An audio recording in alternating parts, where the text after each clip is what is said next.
All right, next on the roster is the Pixel 7 Pro in this amazing hazel color.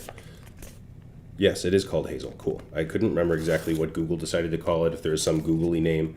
I really liked the quirky color names, like not or oh so orange or not pink or whatever. I thought it was funny. But for the same reason that I'm glad Android ditched, their dessert names for a little more professional. Ooh. That gold though, oh, I might have to get this one. That is amazing.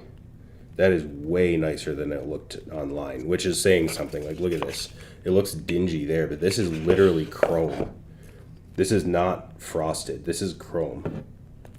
Oh, that is really... I might have to get this instead. This is a very, very cool device. Ooh, I'm very impressed. All the rims are the same color. Buttons are the same color. Very clicky.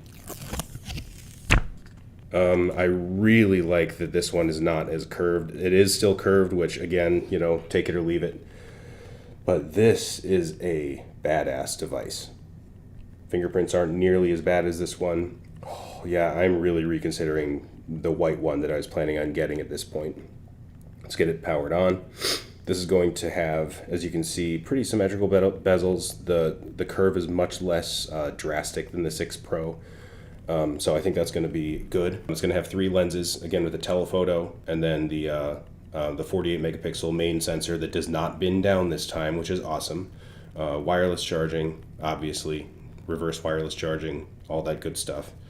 We're going to have that same really nice haptics, the same great colors. Oh, look at that. I got to get a thumbnail for this.